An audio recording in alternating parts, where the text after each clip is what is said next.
შეუჩერეს თუ გაუქმდა ავტორიზაციის საბჭოს თავმჯდომარე აგრარულ უნივერსიტეტთან დაკავშირებით დამატებით განმარტებებს აკეთებს. ცოტა ხნის წინ კახი ყურაშვილი ჟურნალისტებს შეხვდა და ის მიზეზები გადაასახელა, რის გამოც ბენდუქიძის მფლობელობაში არსებული უმაღლესი სასწავლებელი ავტორიზაციის გარეშე დარჩა. თამარ გოგესაშვილმა მოისმინა ყურაშვილის განცხადებები და ჩვენ მას ახლა პირდაპირ ეთერში ვხვდებით. თამარ, ეთერში ხარ, რა განაცხადა ავტორიზაციის საბჭოს თავმჯდომარემ? განათლების ხარისხის განვითარების ეროვნულ ცენტრში აგრარული უნივერსიტეტისთვის ავტორიზაციის გაუქმებასთან დაკავშირებით დღეს პირველი განმარტებები გაკეთდა.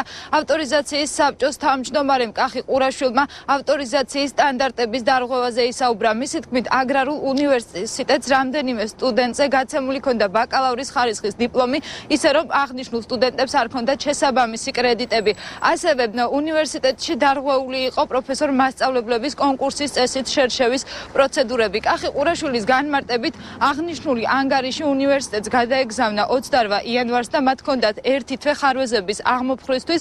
უნივერსიტეტმა გარკვეული შენიშვნები გაითვალისწინა, თუმცა დარჩა არსებითი ხასიათის დარღვევები, რაც გახდა საბჭოს გადაწყვეტილების მიზეზი.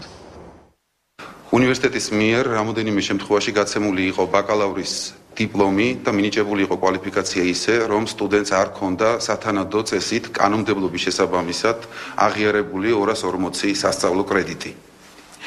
გარდა ამისა, მთელი რიგი დარღვევები გახლდათ აკადემიური პერსონალის სტანდარტთან დაკავშირებით. აღმოჩნდა, რომ აგრარულ უნივერსიტეტს რამოდენიმე საგანმანათლებლო პროგრამა აქვს, რომელსაც ახორციელებს მხოლოდ მოწვეული პერსონალის გამოყენებით.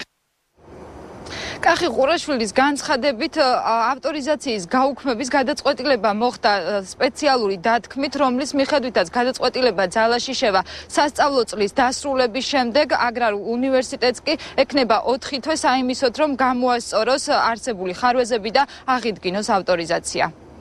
ავტორიზაციის გაუქმება იყო სპეციალური დათქმით და ეს სპეციალური დათქმა მიანიშნებდა, რომ აღნიშნული გადაწყვეტილება ძალაში შედის მხოლოდ 4 თვის შემდგომ, სემესტრის დასრულების შემდგომ. ეს ფაქტობრივად გვაძლევს შედეგად ავტორიზაციის დროებით შეჩერების რეჟიმს, იურიდულად ამას გაუქმება ქვია, რა თქმა უნდა, იმიტომ რომ კანონმდებლობა არ ითვალისწინებს შეჩერების რეჟიმს, მაგრამ უნივერსიტეტს, ისევ როგორც სტუდენტობას, თავისუფლად შეუძლია აღიდგინოს ავტორიზაცია და გააგრძელოს სასწავლო პროცესი.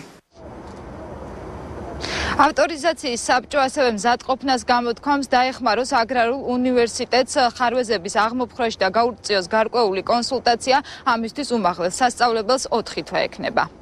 ავტორიზაციის საბჭოს თავმჯდომარის განცხადება თამარ გოგესაშვილმა გაგვაცნო პირდაპირ ეთერში.